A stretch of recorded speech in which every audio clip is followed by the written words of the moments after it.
박사님은 한양대 원자력공학 박사를 받으시고 지금도 한양대 원자력공학과에서 연구원으로 이 방사선 영상 기술에 대한 연구를 하고 계시고 오늘 요거랑 관련해서 감마선 영상 장비에 대해서 소개를 해주시겠습니다.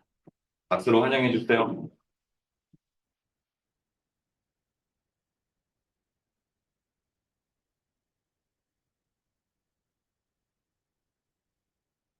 네, 안녕하세요. 한양대학교 원자력공학과에서 지금 포닥을 지금 하고 있는 이준영이라고 합니다. 오늘 제가 좀 소개해드릴 내용은 방사선 영상 기술이고요. 그 중에서 또 이제 감마선 시약화 장비라고 해서 방사선 물질의 이제 위치를 파악할 수 있는 장비입니다. 최근에 이거 관련된 이제 안전규제 관련 과제를 좀 진행을 해서 그 내용을 좀 설명드리기도 합니다. 컴퓨터가 따로 마우스로 하겠습니다.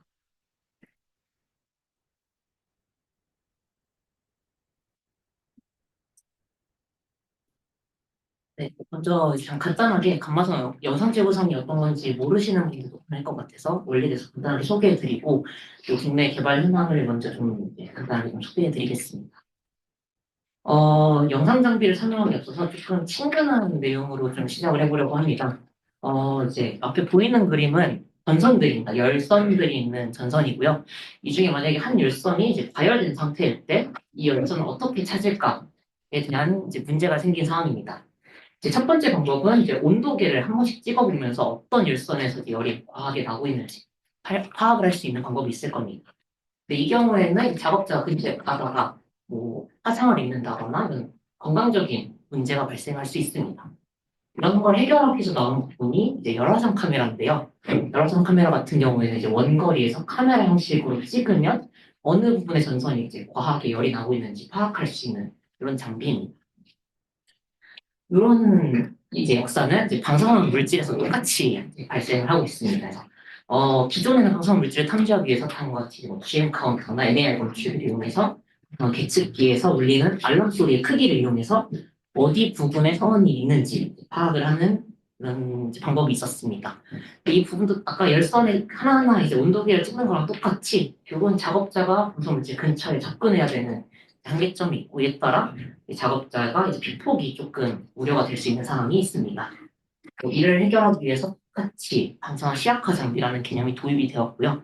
이 장비 같은 경우에는 원거리에서 방사선 물질의 위치를 원격으로 특정 위치에 있는 걸 파악할 수 있는 장비입니다. 이런 감마선 시약화探 장비는 다양한 원리를 이용해서 이제 영상을 하게 되는데 먼저 가장 대표적인 영상 제고 방법을 좀 소개해 드리려고 합니다. 이름은 이제 컴퓨터 영상제 구성이라고 할 수 있고요. 앞에 그림에서 보는 것처럼 탈람불 검출기, 흡수 검출기 두 개의 평판형 검출기로 이제 시스템이 이루어져 있습니다. 이제 감마선 방출 활동 같은 경우에는 4파이 방향으로 감마선이 방출이 될 거고요. 이 중에 뭐 이런 식으로 뒤쪽으로 나가는 감마선도 있을 수 있고요. 앞에서 산란부 검출기에서 컴퓨터 산란이 일어나고 다시 뒤 오펙 스캐터가 일어나는 경우도 있을 겁니다. 근데 저희는 앞에 산란부 검출에서 컴퓨터 산란이 일어나고 뒤에 흡수 검출기에서 이제 광전 흡수 반응이 일어나는 이런 이벤트만을 선별을 해서 영상 재구성을 수행하려고 합니다. 이때 저희가 이제 산란부 검출이랑 흡수 검출기는 둘 다 에너지와 그리고 반응 위치를 기록할 수 있는 위치 민감형 검출기로 구성을 하고요. 각각 P1, P2라고 써 있는 게 반응한 위치를 기록하는 정보입니다. 그래서 P1과 P2를 한 줄로 쭉 이어서 그리면 다음과 같이 어떤 중심축이 하나 그려질 겁니다. 그리고 다들 아마 방사선 상호작용 때 이제 배우셨을 텐데 컴퓨터는 산란각 공식을 이제 오른쪽 하단에 있는 것처럼 열심히 이용을 하면 산란각이 계산이 됩니다. 그러면 그 각을 통해서 중심축이 아까 P1, P2가 이어져 있는 선에서 특정 각으로 이루어져 있는 어떤 면이 만들어지고요. 이 면을 저희가 컴퓨터 콘 면이라고 합니다. 그럼 이 컴퓨터 콘 면이 의미하는 건 이 중에 특정 위치에서는 방사선 물질이 있다까지는 알 수 있습니다. 그러나 이 중에서 어느 위치에 있는지 아직은 모르는 상태이고요. 이런 콘을 여러 개 겹쳐서 그리다 보면 다음과 같이 특정 감마선 방출이 이제 특종이 있는 위치를 파악할 수 있는 재구성 원리라고 생각하시면 될 것 같습니다.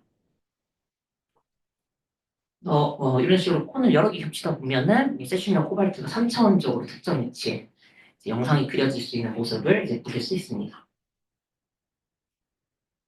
방금 이제 설명드린 컴퓨터 영상 기법 말고도 이제 기본적으로 원래 제일 처음에 나왔던 게 이제 피놀 카메라 원리입니다. 이거 지금 저희가 쓰고 있는 핸드폰에 있는 디카 있는 기능과 이제 똑같은 영상 원리인데, 선원 방사능 물질이 이런 식으로 이제 감마선이 방출하면 이 가운데 피놀 집속기를 통과한 이 감마선이 이 특정 검출기에 대해서 반응을 하고 이걸 역투사하는 기법입니다. 근데 이 이제 시스템 같은 경우에는 이제 검출기에 이 가운데 포인트를 제외하고 전면을 다 탑패치로 둘러야 되는 좀 특징을 갖고 있고요. 광전흡수 반응을 이용하다 보니까 이제 저에너지 쪽 영상화에만 유리한 좀 특징을 갖고 있고, 납차 패치를 전체 다 두르다 보니까 시야각 같은 경우에 되게 좁습니다. 볼 수 있는 영역이 한 60도밖에 되지 않고, 이 차폐체의 이제 무게가 굉장히 무겁다 보니 이제 시스템 전체의 무게가 이제 무겁고 부피가 큰 이제 한계점을 좀 갖고 있습니다. 그래서 이러한 한계를 좀 극복하고자 나온 게 이제 가운데 보이시는 이제 부어 구경이라는 영상 기법이고요. 피놀 카메라의 구멍을 여러 개 뚫어놓은 방식입니다. 그래서 저희가 마치 QR코드에 있는 모양처럼 특정 패턴을 갖고 있는 앞에 마스크를 설치를 해놓으면 요 뒤에 이런 식으로 선이 지나가면 그늘이 지면서 이 모양이 반응위치 모양이 생길 겁니다. 이 모양을 해독 함수를 이용해서 역으로 투사를 하면 방사능 물질의 위치를 파악할 수 있는 이 영상 기법이고요. 아무래도 여기는 점이 하나인데, 이제 점이 이제 개폐율이 한 50% 뚫려 있다 보니까, 영상 효율 같은 경우에는 한 50%까지 이제 개선이 되는 기법이고, 마찬가지로 광전흡수 반응을 이용해서 이제 저에너지 쪽, 수백 킬로 미만의 저에너지 감마선을 방출하는 핵종들에 대해서 영상화가 이제 유리한 장점을 가지고 있습니다. 그리고 시야각도 전반적으로 이제 한 점 뚫린 것보다는 여러 면이 뚫려 있다 보니까 한 140도 정도로 좀 개선되어 있는 시스템입니다. 아까 제가 재구성 원리를 설명드렸던 이제 컴퓨터 영상 기법을 활용한 컴퓨터 카메라 같은 경우에는 앞에 이제 콜리미터가 따로 없습니다. 그래서 전 영역에서 들어오는 감마선을 다 받을 수 있어서 상대적으로 영상 효율이 좀 높은 특징을 가지고 있고요. 요 산란하고 흡수한 반응, 이게 동시일어난 반응들을 선별하다 보니까 주변에서 들어오는 배경 방사선에 의한 이제 잡음에 대한 제거 효과가 커서 상대적으로 영상의 퀄리티가 좋은 편입니다.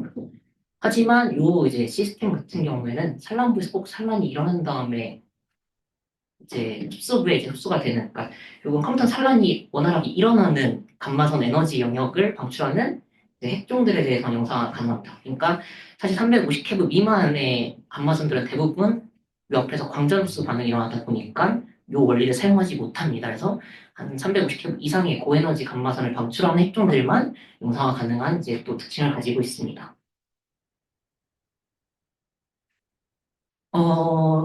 그리고 이제 국내 좀 개발 현황에 대해서 좀 소개를 드리고자 하는데요. 사실 후쿠시마 사고가 일어난 이후에 이제 감마선 시약화 장비들이 이제 좀 도입을 하기 위해서 많은 기관에서 연구도 됐고, 이제 상용 제품도 꽤 많이 나온 상황입니다. 그중에 이제 제일 대표적인 이제 제품이라고 할 수 있고요. H사에서 나온 제품이고, 이제 미시간에서 개발을 해서 H사로 이제 이관한 시스템입니다. 이 시스템의 특징은 이제 CDT라는 이제 상온 반도체 검출기를 이용해서 개발이 되어 있고, 검출기 같은 경우에 한 2cm 바이 2cm의 이제 큐빅으로 되어 있는 CT를 2 바이 2로 배열한 형태입니다. 그래서 당연히 이제 반도체 검출기 사용하다 보니까 에너지 브랜드가 한 1% 정도 수준으로 나오고 있고, 이게 검출기 크기가 한 2cm 바이 2cm다 보니까 세슘을 가지고 이제 성능 평가를 보통 할 때 10마이큐리 세슘 선원을 1m 정도 위치에 놨을 때를 이제 레퍼런스로 잡아가지고 보통 성능 평가를 진행을 하거든요. 이 경우에 이제 세슘이 있다를 탐지하는 데까지 걸리는 시간이 한 16초 정도가 걸리고, 그리고 이 위치를 파악하는 데까지 한 90초 정도 걸리는 이제 그런 시스템이 있습니다. 그리고 각 분해능은 이제 오른쪽 하단 보면 요 그림이 이제 방송 영상 결과인데요.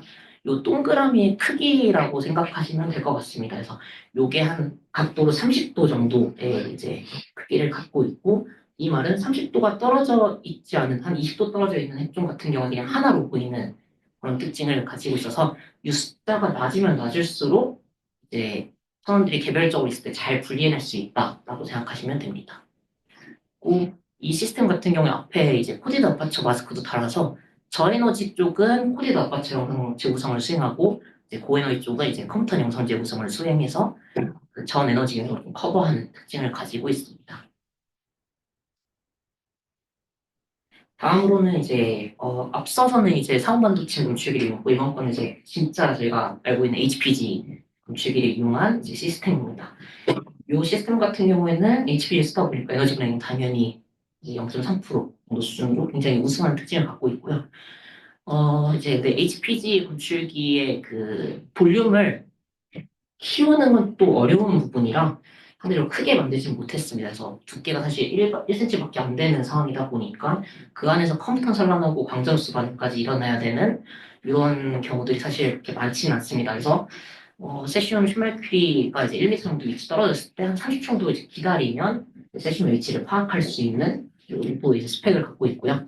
그래도 에너지 분해능이 좋다 보니까 상대적으로 각 분해능은 좀 15도 정도로 좀 개선되어 있는 부분을 확인할 수 있습니다. 이 장비는 마스크는 없어서 이제 한 200캐브, 250캐브 이상에 대해서만 이제 영상화 좀 가능한 특징을 갖고 있습니다. 다음으로는 이제 M사에서 나온 이제 아이픽스라는 장비인데, 이 장비도 이제 CDT라는 상호반도체 건축기를 이용하고 있고요. 요거는 반대로 이제 컴퓨터를 이용하지 않고 앞에 코디다 퍼쳐 마스크만 이용을 해서 영상제 구성을 수행합니다. 그래서 상대적으로 그 두께가 되게 얇습니다. 1mm밖에 안 되는 두께다 보니까 그 데이터를 수집하는데 상대적으로 오래 걸립니다. 그래서 아까 10마이크리 뭐 1m가 다른 거에서는 뭐 30초에서 90초였는데 얘는 한 5분 정도를 기다려야 영상화가 나오고요. 대신에 이제 각분해능 같은 경우는 조금 좋습니다. 그리고 컴퓨터 영상을 못하다 보니까 고에너지는 영상을 못하고 한 1매브 정도까지만 영상화가 가능한 특징을 가지고 있습니다. 다음으로 보여드릴 건 사용 장비는 아니고 이제 연구 장비입니다. 이 필요성에 대해서는 좀 이따가 말씀을 드릴 거고요. 어쨌든 간에 앞서 말씀드렸던 이제 시스템 같은 경우는 한 10마일 킬로미터 있을 때 한 수분 정도를 기다려야지만 영상이 나오는, 그러니까 실시간으로 뭔가 영상화가 필요한 환경에서는 좀 사용이 어려운 부분이 있었습니다. 그래서 이런 실시간으로 영상화가 필요한 이제 분야에 좀 적용을 하기 위해서 이런 식으로 트럭으로 상용 장비를 이렇게 꽂아 넣은, 그래서 그 개수가 한 100개 이상 이제 꽂혀져 있는 시스템을 개발한 바가 있었고요. 그 경우에는 이제 뭐 평균 핵종 탐지 시간은 실시간으로 당연히 이렇게 크게 튀었으니까 당연히 되고요. 이제 뭐 10마일 이제 1m 있을 때도 한 3초 정도의 영상화가 나오는 이 특징을 가지고 있습니다. 그래서 이런 트럭 기반의 이동형 장비도 개발된 바가 있다는 걸 한번 소개해 드리려고 했었고요. 이제 저희가 개발한 시스템을 좀 소개하려고 합니다. 그래서 지금 저희 이제 현재 이제 공학만 현장에서는 감마선 시각화 장비를 도입을 하고 있진 않고 이제 방사선 측정을 지금 도입을 하고 있습니다. 그래서 총 두 단계에 거쳐서 이제 방사선 계측을 수행합니다. 그래서 처음에는 이제 컨테이너가 오른쪽 상단 그림처럼 이제 트럭을 통해서 컨테이너가 지나가면 양쪽에 이제 RPM에서 방사선 물질의 이제 존재가 있는지 없는지 유무만 판단을 해서 이제 알려줍니다. 아니 그 경우에 있다라고 의심이 들면 이제 작업자가 휴대용 서베이 미터를 들고 이제 컨테이너 외벽부터 시작해서 하나하나 스캔해 가면서 어느 화물, 그러니까 컨테이너 내에 있는 어떤 박스에서 지금 방사물질이 나왔는지를 지금 파악하고 있는 단계를 거치고 있습니다. 네, 이러다 보니까 방사선 물질의 위치를 파악하는데 굉장히 좀 오래 걸리는 이제 문제가 있었고, 이에 따라 작업자가 이제 방사선 필폭에 대한 우려가 좀 증가하는 부분이 있어서 요거에 대한 이제 과제가 이제 나오게 되었습니다. 그래서 제가 이제 2021년부터 작년 6월까지 한 3년 동안 이제 과제를 진행을 이제 교수님 밑에서 이제 진행하게 되었고요. 내용은 요 시스템을 한 번에 이제 영상 장비로 찍을 수 있는 시스템을 개발해 보자라는 내용으로 해서 한양대학교와 원자력연구원 그리고 MEP, 아이리스 이렇게 해서 이제 구성을 해서 과제를 진행을 했었습니다. 처음에 이제 나왔던 얘기는 당연히 기존 사용 장비를 이제 도입을 바로 했을 때 괜찮을까에 대한 내용이 이제 당연히 이제 진행이 됐었고요. 먼저 이제 H4나 뭐 P4, M사 제품 같은 경우에 대부분 다 휴대용 장비로 개발을 하다 보니까 실시간으로 지금 지나가고 있는 이런 빠른 속도로 이동하는 컨테이너 등에 대해서 찍기에는 속도가 굉장히 느린, 그래서 이런 물동량을 커버를 못하는 문제가 있었습니다. 그렇다고 해서 이제 이런 트럭형을 좀 개발을 해볼까도 생각을 해봤지만 저희가 이제 커버해야 되는 부분이 그러니까 항만 쪽에 있는 외관 부분만 있는 게 아니고 항만 내에 있는 지금 보세 창고, 그러니까 실내까지 모두 커버해야 되는 내용이 있다 보니까 뭔가 요 두 개의 중간 지점을 좀 찾아야 되는 부분이 있었습니다. 저희가 이제 결과적으로는 고효율로 이제 빠른 속도로도 영상화를 해야 됐고, 뭐 고해상도도 빨리 하면서 이제 너무 시스템이 크진 않게 개발하는 부분이 필요해서 그 부분을 좀 모두 반영을 해서 시스템을 개발하려고 했고요. 어, 요 가운데 있는 그림이 이제 처음에 저희가 설계했던 부분이고 오른쪽 상단이 저희가 실제 이제 개발했던 이제 시스템의 모습입니다. 그래서 중간 지점을 좀 찾은 게 저희 길거리 다니면은 요구르트 차 있잖아요. 그래서 그 요구르트 차와 사실 베이스가 똑같습니다. 그래서 그런 식으로 자동으로 이동해 가면서 이제 영상화를 할 수 있는, 그러니까 보세 창고처럼 이제 좁은 공간들은 저걸 타고 다니면서 이제 찍고 이제 공항 항만처럼 이제 넓은 부지에선 세워놓고 찍을 수 있게 개발을 했고요. 내부 시스템은 이제 아까 코디다파처 부어경 마스크와 그리고 산란부 흡수부 감출기를 통해서 이제 방사선을 계측을 하고 있고, 저희가 이제 그 주변에 있는 RGB 화면도 같이 정합을 해야 돼서 RGB 카메라도 같이 설치를 했고요. 요 데이터들을 이제 획득하는 뭐 기판들, 이거를 전부 처리하는 이제 PC로 이제 구성이 되어 있습니다. 이런 식으로 좀 개발을 했고요. 요 시스템의 가장 큰 특징이 두 가지 정도가 있는데, 이두 가지 중에 첫 번째는 이제 검출기 형태입니다. 그래서 저희가 속도를 빨리 하려고 하면 가장 먼저 생각할 수 있는 건 사실 검출기의 사이즈를 늘리는 방향입니다. 근데 이제 CCT나 이제 다른 검출기들, 뭐 반도체 검출기들의 사이즈를 늘리는 건 사실 비용적으로도 천문학적인 비용이 드는 부분도 이제 생길 수 있고, 그러니까 저희가 조금은 좀 가성비 좋은 NL 검출기를 이런 식으로 좀 특이하게 평판형 검출기에다가 4PMT를 어레이로 3x3으로 박아서 그 내부에 가는 에너지는 요 9개 PMT 신호의 합을 구해서 에너지를 구하고, 요 PMT 9개 분포 신호의 높이의 분포를 통해서는 반응 위치를 파악할 수 있는 그런 검출기를 좀 개발해서 적용을 했습니다.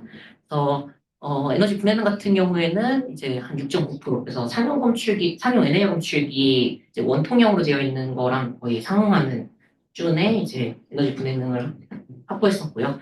위치 분해능 같은 경우에는 요 하는 검출기에서 한 8mm 정도의 위치 분해능을 갖고 있습니다. 그리고 오른쪽에 있는 이제 요 네모한 이 부분들은 지금 연구되고 있거나 상용되어 있는 이제 영상 장비들 검출기 유효 면적입니다. 그리고 저희가 이제 개발한 건 한 요 정도 되는 사이즈라 기존의 이제 면적보다 상당히 좀 늘려놓은 시스템으로 이제 보시면 될 것 같고, 한 면적으로 했을 때 한 10배 정도 이상 늘어났다고 생각하시면 될 것 같습니다. 두 번째 특징은 이제 영상제 구성 기법인데요. 기존 이제 장비들 보면은 대부분 부업용 영상을 하거나 컴퓨터 영상을 하거나 이런 식으로 하거나 아니면은 에너지 영역, 그러니까 핵종 분석을 해서 낮은 에너지를 방출하는 핵종이다 하면은 그때는 부업 영상 선택하고, 뭐 높은 에너지 핵종이다 하면 그때는 컴퓨터 영상 선택하는 이제 듀얼 모듈리티를 이제 보통은 사용을 했습니다. 네, 저희 시스템 같은 경우에는 이 두 개의 장점을 모두 섞어서 그냥 한 번에 영상제 구성을 하자라는 컨셉으로 이제 하이브리드 영상 기법을 좀 적용을 해봤습니다. 이 특징은 이제 저에너지 같은 경우에 부어경이 유리하다고 했고요. 고에너지는 컴퓨터 영상이 유리하다고 해서 전 에너지의 이제 감마선 핵종들을 다 영상화 가능한 기법으로 보시면 될 것 같습니다. 자세한 내용까지는 사실 여기서 설명하면은 좀 머리만 다 어지럽게 만들 것 같아서 간단하게만 설명을 드리자면 컨셉이 부어경 영상과 컴퓨터 영상을 그냥 픽셀로 파는 겁니다.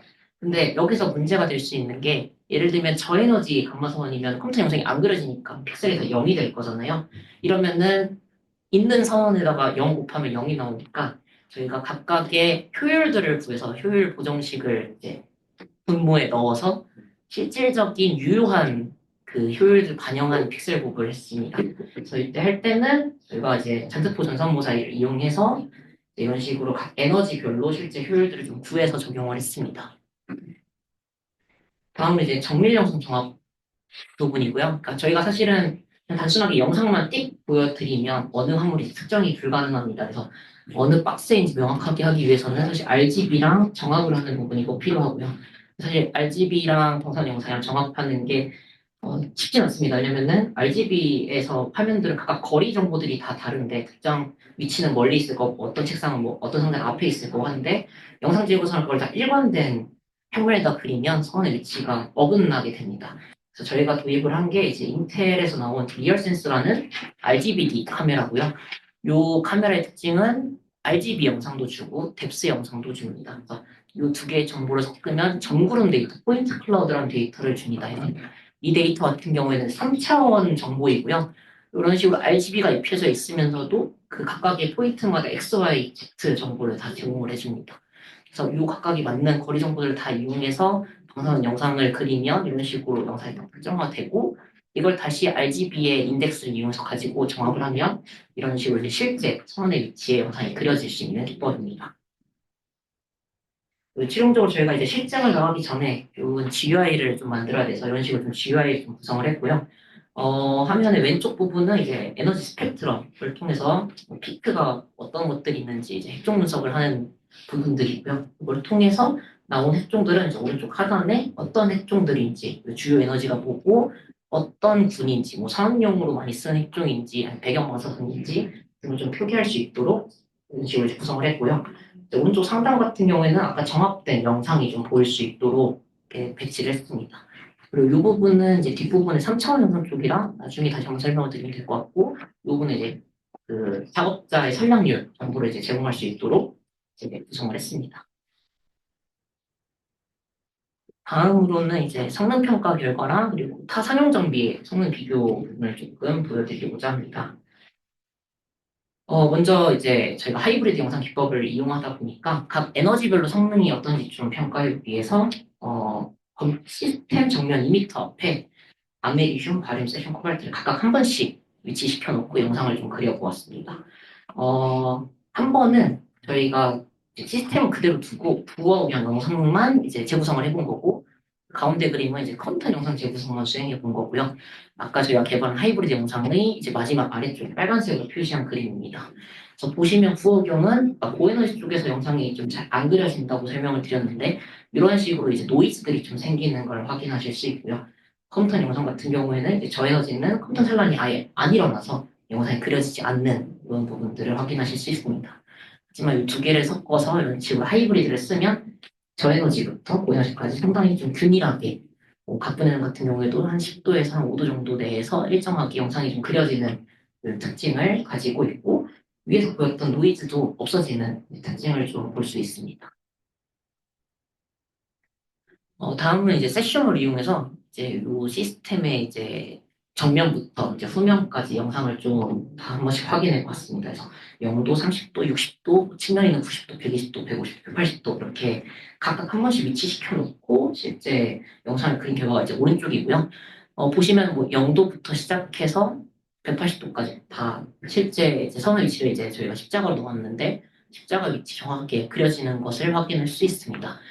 근데 여기서 보시면 이제 0도, 30도, 60도, 150도, 180도 같은 경우에는 좀 상대적으로 동그랗게 잘 그려지는데, 이제 90도나 120도 같은 경우는 좀 상대적으로 좀 위아래로 좀 긴 형태의 영상이 좀 보이실 겁니다.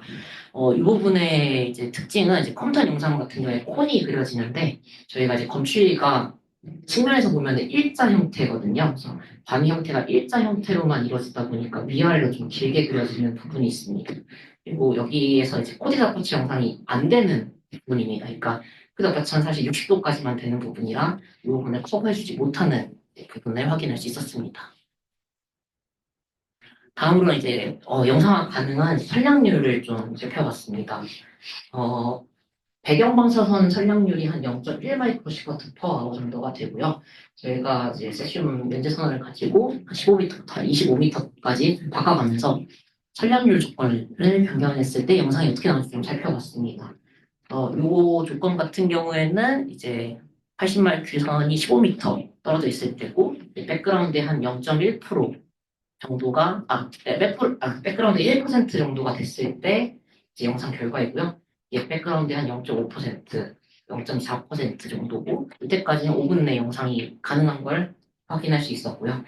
이제 0.3% 정도가 되면 5분 내 영상은 되지 않고 한 25분 정도 이상 길게 측정을 해야지만 뭐 가능한 상황인 걸 살펴볼 수 있었습니다.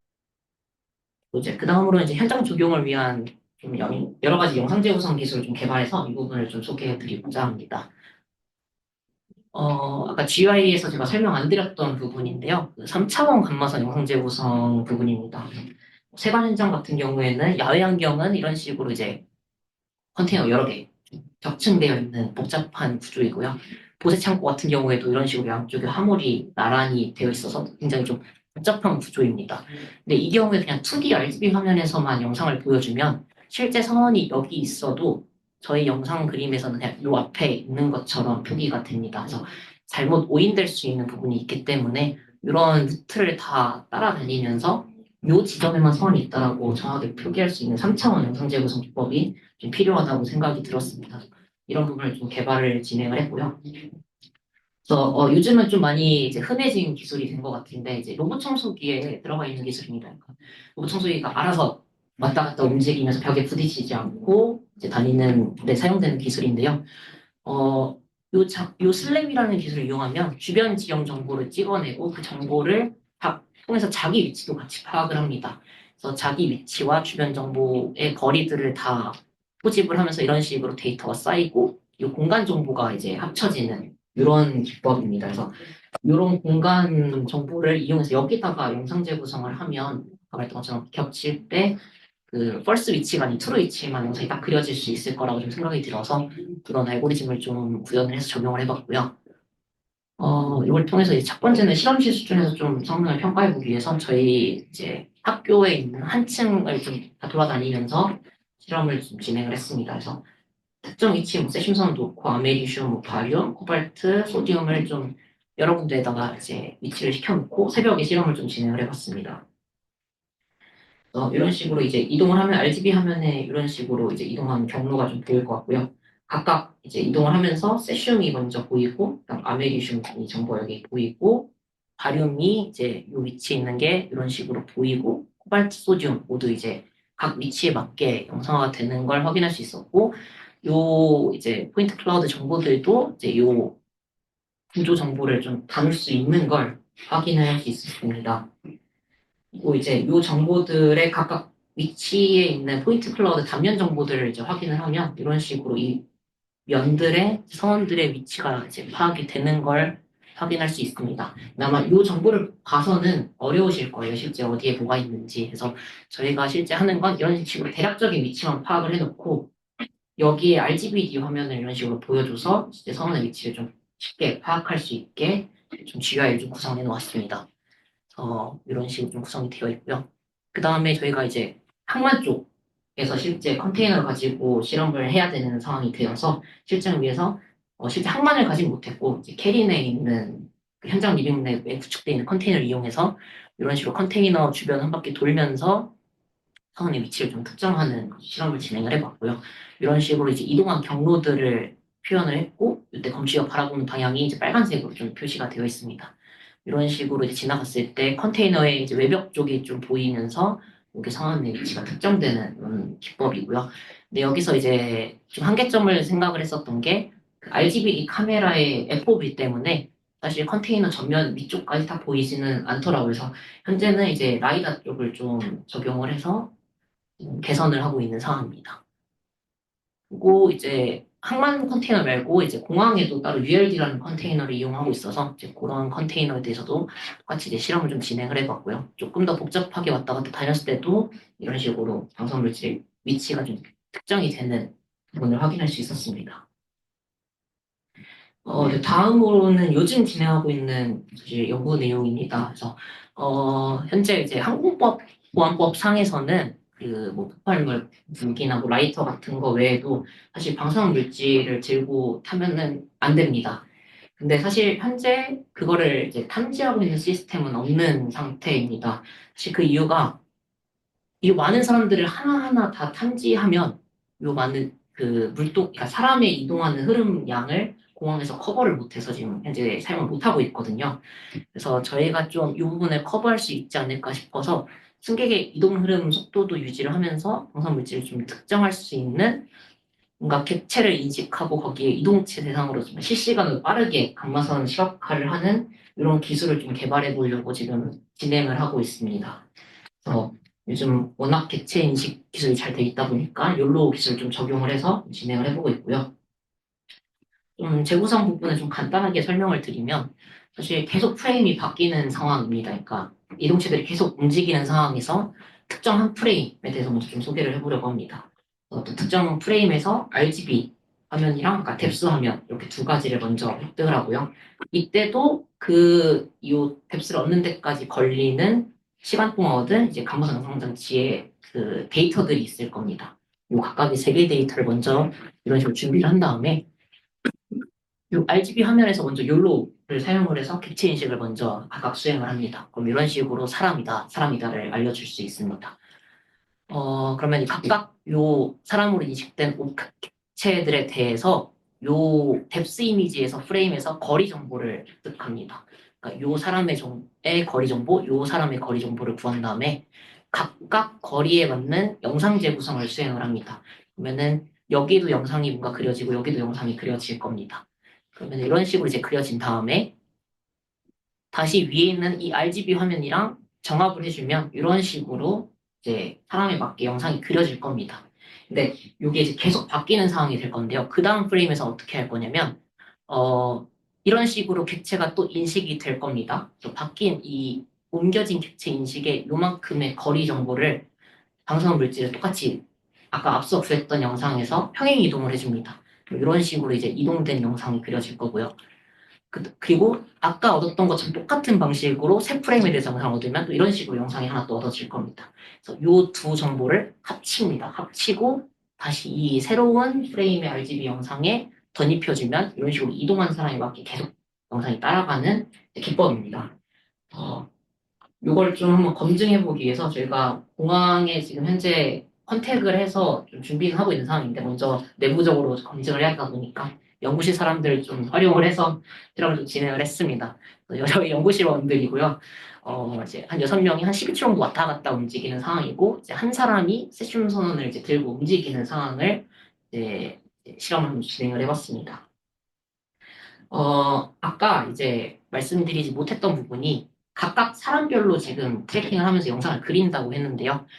그때 그 실제 소지하지 않은 사람을 보면, 영상을 그리면 이상한데 영상이 그려집니다. 왜냐면 거리 정보가 틀리기 때문에 영상을 그리면은 노이즈 형태가 생겨서 이제 이런 식으로 다른데 요 빨간색이 지금 맥시멈, 영상의 맥시멈 값인데 실제 객체 대상과 다른 위치의 맥시멈 영상이 그려집니다.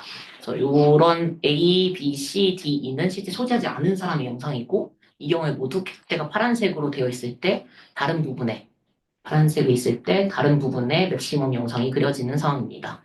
근데 이제 실제 소지한 사람의 영상을 보시면 이 파란색 박스 안에 실제 맥시멈이 맺히는 이런 현상이 있고 그래서 저희가 최종적으로는 내부적으로 이 알고리즘이 다 돌아가고 겉에 보여줄 때는 이 영상만 지금 보여주고 있는 상태입니다. 그래서 요번에 결과를 뒤에 보여드리면 실제 요 사람이 지금 들고 다니고 있는 거고요. 요 사람을 따라서 이제 서원의 위치가 계속 이동을 따라가고 있는 이런 식으로 이제 개발을 좀 진행을 했습니다. 요 부분을 지금 이제 차후에 공항에 좀 가서 좀 진행을 해보면 괜찮지 않을까 생각을 해서 좀 준비를 하고 있는 상황입니다. 네, 그리고 사실 이동하는 대상이 사람뿐만 아니라 캐리어 화물 쪽도 지금 비어 있는 부분이 있고요. 그리고 뭐 보색 창고 이런 본부 세관 쪽에서도 엑스레이 그리고 저 컨베이어 벨트 따라서도 지금 화물들이 계속 움직이는 상황이고 사실 컨테이너 내부 안쪽에 있다 보면 내부의 차폐 때문에 이제 울리지 않을 수도 있거든요. 그래서 아예 좀 개폐돼서 박스째로 옮겼을 때 검사하는 게 어떨까라는 관청 직원의 말이 좀 있어서 그 부분을 좀 반영해 보려고 컨베이어 벨트 옆에다가 이런 식으로 설치를 해놓고 움직이는 걸 따라갈 수 있는지 좀 간단하게 살펴보는 영상이 있어서 이것도 좀 가지고 왔습니다. 이런 식으로 이제 박스가 움직여지면 같이 이제 방송물질도 조금씩 따라가는 이런 형태가 있고요. 사실 이 영상을 제가 길게 그때 찍지 못해가지고 이 정도의 짧은 영상인데 그래서 결과적으로는 처음 컨셉은 저희 시스템이 움직이면서 고정되어 있는 방사물질을 찾는 게 처음 시작됐던 연구였고 그 이후에는 이동하는 사람이 소지하고 있는 방사물질의 위치를 파악하고 그다음에는 이제 화물들 위치를 좀 특정하고 있는 이제 연구를 좀 진행을 하고 있습니다. 진행을 했고요. 좀 제가 좀 빨리 끝난 것 같아요. 그리고 어쨌든 간에 이제 시스템이 다 개발이 되면 지금 저희가 개발했던 것처럼 뭐 공항만 이런 식으로 이제 컨테이너를 대상으로도 찍을 수 있을 것 같고 사람들 대상으로 좀 찍어서 이제 적용 가능성을 이제 좀 볼 예정이고요. 여기까지는 확실하게 볼 예정이고 저희가 그 다음에 또 준비하고 있는 게 어쨌든 시스템이 완성이 되면 병원 쪽에 좀 진행을 해보려고 지금 IRB나 이런 것들 좀 신청을 한 상태입니다. 그래서 뭐 어느 병원인지 말씀은 못 드리지만 환자들이 좀 펫을 찍고 나면 땀이나 이런 것들이 좀 났을 때 그냥 그 솜들을 원래는 그 의학 쪽에다 버려야 되잖아요. 근데 무단으로 그냥 일반 쓰레기통에 좀 버리는 경우들이 있는 것 같더라고요. 그래서 저희가 그냥 허락을 받고 찍었는데 그날 한 3개 정도를 찾아가지고 네, 그래서 근데 뭐 물론 문제는 안 됩니다. 관광기가 짧으니까 문제가 되는 상황은 아니었는데 뭐 그런 환경들도 있어서 좀 필요성이 있지 않을까 좀 알아보고 있는 상황이고요. 그 외에 원래 이제 방사능 물질 찾는 건 당연히 원전 쪽 모니터링 하는데 뭐 폐기물 관리하는데 쓸 수 있을 것 같고 저희가 그 다음에 좀 보고 있는 건 피파계 검사에서 이탈을 천원이 이제 이탈하는 경우들이 종종 있다고 하는데 천원을 찾는데 이제 보통은 이제 주먹구구식으로 찾는 경우들이 많잖아요 상황에 따라. 근데 영상 장비가 있다 보면 그 이제 정확하게 특정하고 좀 빠르게 대처할 수 있지 않을까 기대하고 있습니다. 네, 이야기 들으셔서 감사합니다.